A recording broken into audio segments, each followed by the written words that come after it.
Bienvenido a este tu espacio Presente 7. Quiero dejarte con un versículo que se encuentra en Mateo 26:2. Pero no lo tienes que leer todavía. ¿Quieres saber de qué se trata? Acompáñame. Al consolar a los demás debemos hacerlo con amor, tacto y sensibilidad por su situación. Quiero mostrarte un versículo que se encuentra en Juan capítulo 7 en el versículo 24. Juan 7:24 nos dice: Juzgad con justo juicio. Esas son palabras de Jesús. Y te pregunto, si son palabras de Jesús, ¿son palabras verdaderas? Y son palabras verdaderas, entonces nos estaría dando Jesús permiso para juzgar. En esta lección vimos cómo es que juzgar a otros a veces no es muy conveniente. Y Jesús nos está dando permiso aparente para juzgar. En 1 Corintios capítulo 6, en los versículos del 4 al 6 nos dice: Si pues tenéis juicios sobre cosas de esta vida, ¿ponéis para juzgar a los que son de menor estima en la iglesia? Y sigue diciendo: Para avergonzaros lo digo, pues que no hay entre vosotros sabio, ni aun uno que pueda juzgar entre sus hermanos, sino que el hermano con el hermano pleitea en juicio, y esto ante los incrédulos. Es decir, si hubiera que decidir entre los incrédulos o los que están dentro de la iglesia para juzgar a alguien, ¿a quién crees que Pablo escogería? Exacto, Pablo escogería a los que están dentro de la iglesia para juzgar a los que están dentro de la iglesia. Es decir, que no debiéramos de recurrir a otras personas, de acuerdo con estas palabras de Pablo, para juzgar si entre nosotros podemos hacerlo. Ahora bien, si Dios nos está dando permiso para juzgar, con palabras de Jesús, ya vimos que aparentemente sí nos dijo, juzgad con justo juicio, y vimos también las palabras de Pablo, que dijo que si no había entre nosotros quien juzgara, entonces ¿por qué en la vida de Job, cuando vemos que sus amigos vinieron también no solamente a consolarle, sino también a juzgar su causa, entonces ¿por qué tuvo que ser algo malo? Veamos qué le dice Elifaz a Job en Job capítulo 5, y quiero leerte el versículo 17. Bienaventurado es el hombre a quien Dios castiga. Aparentemente le está diciendo a Job que Dios lo está castigando. Dice: Por tanto, no menosprecies la corrección del Todopoderoso. Elifaz emite un juicio contra Job. Le dice que Dios lo castiga, y parece ser por algo malo. Y por algo malo porque menciona la corrección del Todopoderoso. Veamos también que no solamente le dice que no menosprecie la corrección, sino que en versículos anteriores dice: Ciertamente yo buscaría a Dios y encomendaría a Él mi causa, como si Job no lo hubiese hecho anteriormente, como si Job no estuviera encomendando a Él su vida ni tampoco su causa. ¿Debiéramos nosotros entonces juzgar a otras personas con respecto de asuntos teológicos y cuando están específicamente pasando por su dolor y su sufrimiento? Si ya Jesús nos da permiso aparentemente y también Pablo nos da aparentemente permiso.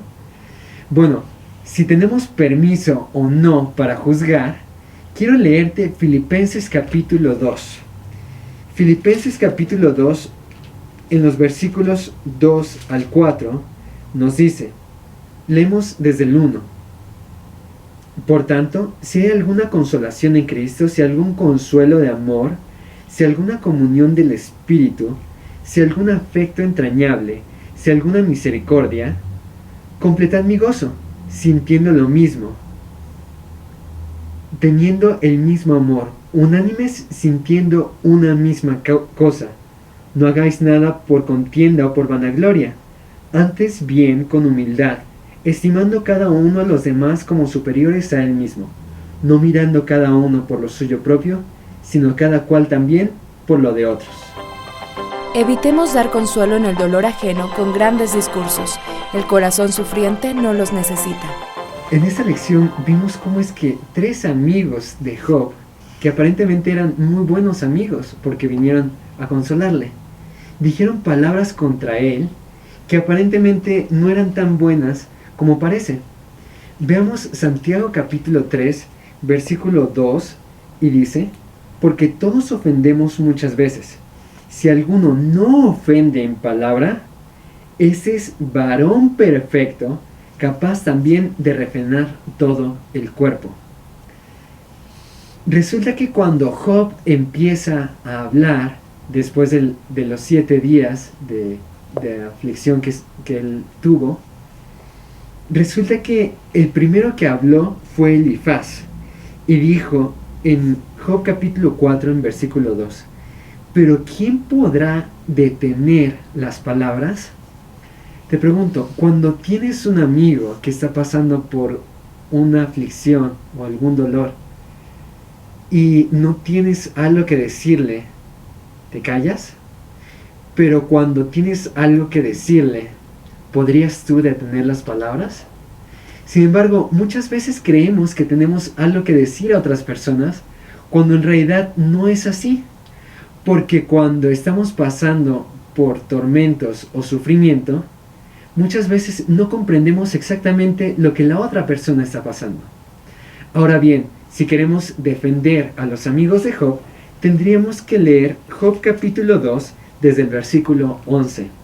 Y dice: y 3 amigos de Job, Elifaz temanita, Bildad suita y Zofar naamatita, notemos que son de 3 nacionalidades diferentes. Se reunieron de 3 partes diferentes para con Job. Y leamos, dice: luego que oyeron todo este mal que le había sobrevenido, parece intencionar el texto que no esperaron mucho tiempo entre que a Job le pasaran estas cosas y entre que ellos vinieran para consolarle. Entonces, son de 3 partes diferentes, se ponen de acuerdo para venir a ver a Job y también no esperan mucho tiempo para venir a consolarle. Y dice: vinieron cada uno de su lugar, no sabemos cuánto pudieron haber viajado realmente, pero lo que sí dice el texto, aparentemente, es que viajaron. Vinieron de su lugar. No es que Job estuviera tan cerca de ellos para que fuera consolado. Dice, porque habían convenido en venir juntos para condolerse de él y para consolarle. Podemos ver esta aparente unidad que entre ellos había y que ellos tenían también con Job. Es como cuando tú tienes un grupo de amigos y cuando estás triste o abatido, no solamente vienen uno, sino vienen también los otros 3. Dice, los cuales, alzando los ojos desde lejos, no lo conocieron y lloraron a gritos. Quiere decir que antes conocían a Job y su situación. Y ahora que estaba en esa situación, dice la escritura, no le conocieron. Y dice también que lloraron. Y nota la expresión que dice a gritos. Es decir, era un clamor muy fuerte. Se condolieron juntamente con Job. Y cada uno de ellos rasgó sus mantos y los 3 esparcieron polvo sobre sus cabezas hacia el cielo. También hicieron una expresión de condolencia mediante sus vestiduras y mediante su cabeza. Así se sentaron con él en tierra por 7 días y 7 noches. Pero quiero que notes el versículo 13. Dice, y ninguno le hablaba palabra porque veían que su dolor era muy grande. Cuando empezaron a hablar los amigos de Job, es cuando hubo problemas, porque Job no se sintió identificado con sus palabras. Pero mientras ellos no hablaban, ellos reconocían que el dolor de Job era muy grande. ¿Quieres saber entonces cuál es la respuesta para enfrentarte a un amigo que está pasando por alguna dificultad? Si es que tú tienes que hablarle o no, la respuesta mayormente y que nunca fallará es el silencio. Ya que ignoramos mucho sobre la vida personal de los demás, evitemos juzgarlos. San Juan capítulo 7, en el versículo 24, nos dice: no juzguéis según las apariencias. Y ahí es donde vimos, sino juzgad con justo juicio. Jesús está diciendo que existen apariencias detrás del juicio. Te pregunto, ¿debiéramos nosotros también de juzgar? Ya vimos que primeramente debemos de guardar silencio. Sin embargo, cuando lo aparente es muy evidente, muchas veces tendemos a juzgar. Y a veces no es lo que nosotros estamos pensando. Resulta que aquí los amigos de Job están juzgando algo. Al principio debieran de juzgar a Satanás, pero no lo hicieron. Entonces, si Satanás no tenía la culpa, porque no se menciona que juzgaran a Satanás, tendría que tener la culpa Dios. Pero Dios tampoco no tenía la culpa, porque la culpa no podría provenir de Dios. Entonces, ¿a quién le echarías la culpa si tuvieras que decidir entre Satanás, entre Dios, pero digamos, Satanás no lo conoces bien, y entre Job? Creo que lo más próximo a juzgar pudo haber sido Job. Así es que otra vez Elifaz está diciendo un juicio en contra de Job, porque no podría culpar a Dios. Quiero que veas en Romanos capítulo 12, en el versículo 3. Dice: digo pues, por la gracia que me es dada, a cada cual que está entre vosotros, que no tenga más alto concepto de sí que el que debe tener, sino que piense de sí con cordura, conforme a la medida de fe que Dios repartió a cada uno. Que no tengamos más alto concepto de nosotros mismos que del que debemos de tener. Resulta que Elifaz le echaba la culpa a Job, aunque en realidad el que tenía la culpa por sus palabras no era Job, sino era Elifaz. Entonces realmente quien estaba equivocado era Elifaz, y él se ponía a sí mismo más justo que Job.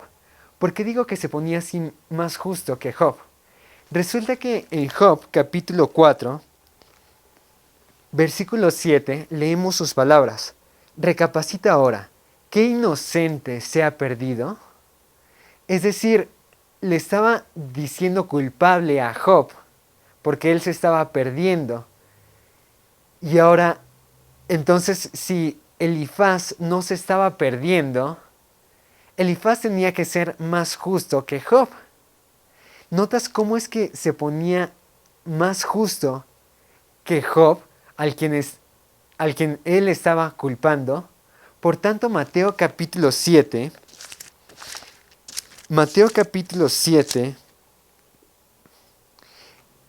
en el versículo 4 nos dice: ¿o cómo dirás a tu hermano, déjame sacar la paja de tu ojo y he aquí la viga en el ojo tuyo? Hipócrita, saca primero la viga de tu propio ojo y entonces verás bien para sacar la paja del ojo de tu hermano. Cada vez que nosotros intentemos dar un juicio contra otra persona, debemos de vernos a nosotros mismos. Pero más allá de vernos a nosotros mismos, debemos de saber que existe algo detrás de todo esto y que lo oculto, finalmente, no lo sabemos. Evitemos colocar en primer lugar las doctrinas antes que el amor. Es verdad que las doctrinas son fundamentales. Y son tan fundamentales para nuestra salvación que dijo Jesús: escudriñad las Escrituras, porque a vosotros os parece que en ellas tenéis la vida eterna, y ellas son las que dan testimonio de mí. Pero cuando nosotros ponemos las doctrinas antes que el amor, ¿crees que eso es válido para nosotros? Y especialmente cuando alguien está pasando por una situación tormentosa, ¿crees que es válido para nosotros sacar las preguntas teológicas antes que el amor? Es decir, cuando a veces tu mamá te regaña por alguna situación mala que has pasado, ¿crees que eso es correcto? Es decir, chocaste el carro. ¿Crees que primero te diría: ay, Josué, ¿por qué chocaste ese carro? Mira cuánto nos costó. a decirte, mi hijo, ¿estás bien? Creo que primero nosotros deberíamos de poner el amor siempre antes que las doctrinas. Sin embargo, los amigos de Job parecían no entender este punto y pareciera que todo esto se complicaba un tanto más, porque Job estaba realmente angustiado y ellos preguntándose en que quién era justo, quién no era justo, que si Dios estaba haciendo bien con él, que si él estaba pasando por una mala situación o era su castigo realmente. Entonces, ¿crees que ellos estaban realmente resolviendo el verdadero problema de Job? Pienso que no. Sin embargo, esto nos hace pensar que Dios es un Dios invisible y que tiene preguntas también que muchas veces son invisibles para nosotros. Quiero que veas Isaías capítulo 64 en el versículo 2. Y leemos desde el versículo 1. Oh, si rompieses los cielos y descendieras y a tu presencia se escurriesen los montes como fuego abrasador de fundición, fuego que hace hervir las aguas. Y sigue diciendo, para que hicieras notorio tu nombre a tus enemigos y las naciones temblasen ante tu presencia. ¿Por qué Dios no se debiera de descubrir a sí mismo ahora y ya finalmente sus enemigos que fueran destruidos? ¿Por qué Dios guardaría ahora su invisibilidad y nos las guardaría también a nosotros, que nos consideramos tan enemigos y tan injustos? Es decir, si esto de demostrar su visibilidad tiene que ver con destrucción a sus enemigos, ¿por qué no lo hace también con nosotros? Es decir, para bien de nosotros. Quizás no somos tan buenos como pensamos finalmente, pero si Dios es un Dios invisible y Él aún así nos muestra su amor para con nosotros y Él aún deja preguntas sin responder que lo veremos en la eternidad, es decir, que responderemos en la eternidad, entonces ¿por qué nosotros debiéramos de preocuparnos tanto por las preguntas teológicas antes que mostrar amor y compasión ante otras personas?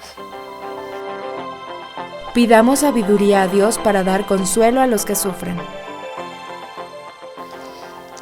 Santiago capítulo 2, versículo 13 nos dice, porque juicio sin misericordia se hará con aquel que no hiciere misericordia, y la misericordia triunfa sobre el juicio. Es decir, cuando tenemos que escoger entre juicio o misericordia, siempre deberíamos de escoger la misericordia porque esta es mayor que el juicio. Vemos que Dios es un Dios justo con nosotros, pero también tiene más misericordia que su justo juicio con nosotros. Resulta que en San Juan capítulo 9, en el versículo 40 y 41 vemos, entonces algunos de los fariseos que estaban con él, al oír esto le dijeron, ¿acaso nosotros también somos también ciegos? Jesús le respondió, si fuerais ciegos no tendríais pecado, mas ahora, porque decís vemos, vuestro pecado permanece. Muchas veces no sabemos en qué situaciones de verdad debemos de dar consuelo a otras personas. Sin embargo, muchas veces somos ciegos, aunque aparentemente no lo seamos. ¿Y qué dice Jesús acerca de los ciegos? Mateo capítulo 15 nos dice, dejadlos, son ciegos guías de ciegos, y si el ciego guiare al ciego, ambos caerán en el hoyo. Es decir, si tú eres un ciego, quizás no sepas que eres un ciego, pero si tú eres un ciego y guías a otro ciego, entonces los dos caerán también al mismo lugar.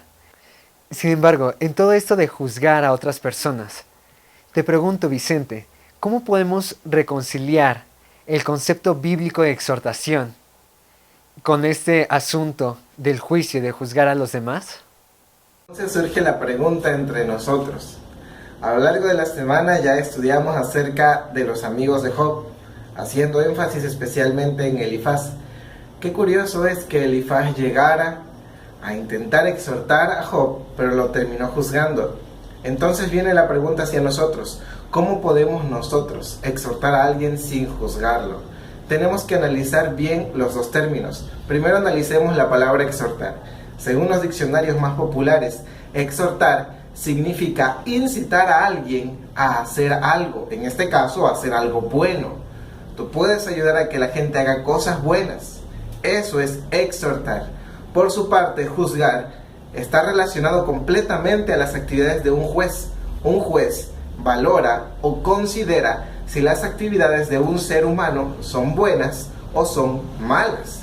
Curiosamente, a veces nosotros pensamos que exhortar es decir a la persona si está bien o está mal, pero exhortar no significa eso. Exhortar significa incitar. Pongamos un ejemplo práctico. Conoces a alguien que no está estudiando la Biblia. Si tú lo vas a juzgar, le vas a decir: oye, no estás estudiando y eso está mal. Pero exhortarlo sería acercarte y decirle: amigo, te invito a que sigas estudiando la palabra de Dios y permanezcas firme, porque eso es bueno. Hay una gran diferencia entonces entre exhortar y lo que es juzgar. Recordemos también la carta a los Colosenses en el capítulo 3, versículos del 12 en adelante. El apóstol Pablo, antes de procurar que alguien empiece a exhortar, le dice: vístete de amor, vístete de mansedumbre, vístete de humildad, soporta, perdona. Y ya en el versículo 16, cuando Pablo dice que tenemos que exhortarnos los unos con los otros, les dice: por medio de la palabra. Estudia la palabra, estudia la Biblia. La Biblia, querido hermano, es el claro respaldo para poder exhortar. En ella vienen los principios que nos van a decir cómo podemos orientar a los demás. Jesús lo aplicó. En Mateo capítulo 18 explicó cómo acercarnos a una persona para ayudarle a corregir su error. Muchas ocasiones nosotros podemos fallar llegando ante una persona y decirle: estás bien o estás mal. Pero el consejo bíblico no es juzgar, sino que es ir a la persona y moverla, incitarla, procurar que esa persona haga el bien. No cometamos el error de Elifaz. La historia habría sido diferente si Elifaz se hubiera acercado y le hubiera dicho: mi buen amigo Job, yo te invito a que tú busques a Dios. Él te ama, Él te perdona y Él te va a restaurar. Pero qué terrible error. Mira, Job, Dios es justo y tú eres más justo que Dios, diciéndole a Job que estaba mal. No caigamos en el error de juzgar a los demás. Que Dios les bendiga. Así como los amigos de Job, debemos acercarnos a quienes sufren llevando consolación. En esta lección vimos que Dios a veces sí nos da permiso para juzgar, pero muchas veces no lo hace. Vimos también acerca que hay algo oculto detrás de todas las cosas. Vimos que Dios también es un Dios invisible y que muchas veces no responde las preguntas que nosotros le hacemos. Vimos también cómo es que el silencio muchas veces es la mejor opción ante el sufrimiento y el dolor de otras personas. En Proverbios capítulo 26, versículo 2, nos dice: así la maldición nunca vendrá sin causa. En este asunto de Job y su calamidad, muchos pensaron que eso era una maldición para él, pero resulta que vienen bendiciones en muchas de las ocasiones que nosotros consideramos como maldición. Y aunque la maldición nunca vendrá sin causa, mucho de todo esto no se lo podemos adjudicar a Job. Finalmente, en todo este asunto de juzgar o no juzgar, quiero dejarte con una pregunta. Si sientes el dolor ajeno, ¿por qué juzgas? Pero si juzgas, ¿qué sentimiento bueno tienes para con otra persona? Para maestros, ¿cómo estudiar esta lección con tus alumnos? Al consolar a los demás debemos hacerlo con amor, tacto y sensibilidad por su situación. Lee Filipenses 2, 1 al 4. Pregunta: ¿por qué al dar consuelo a los demás no debemos anteponer las razones bíblicas que detectamos a su sufrimiento a mostrar amor en su situación? Reflexiona: ¿cómo evitamos colocarnos como jueces de las causas de dolor de los demás? Evitemos dar consuelo en el dolor ajeno con grandes discursos. El corazón sufriente no los necesita. Lee 1 de Pedro 3:8, Mateo 7:12. Pregunta: ¿cómo descubrimos la forma en la que necesita ser consolada una persona? Reflexiona: ¿qué acción de consuelo nunca será un error? Ya que ignoramos mucho sobre la vida personal de los demás, evitemos juzgarlos. Lee Mateo 7:1, 1 de Corintios 4:5. Pregunta: ¿cómo podemos identificar el momento para hablar o callar cuando damos consuelo? Reflexiona. ¿Por qué el hacer un juicio sobre otra persona debemos dejarlo en manos de Dios? Evitemos colocar en primer lugar las doctrinas antes que el amor. Lee 1 Corintios 13, 1 al 3, Gálatas 6, 2. Pregunta: aunque las doctrinas son fundamentales, ¿por qué el amor es más importante que ellas? Reflexiona. ¿Cómo logramos el equilibrio correcto entre doctrinas y amor? Pidamos sabiduría a Dios para dar consuelo a los que sufren. Lee Santiago 1:5, Romanos 14:13. Pregunta: ¿cómo logramos conciliar el mandato a no juzgar a otros y el concepto bíblico de la exhortación? Reflexiona.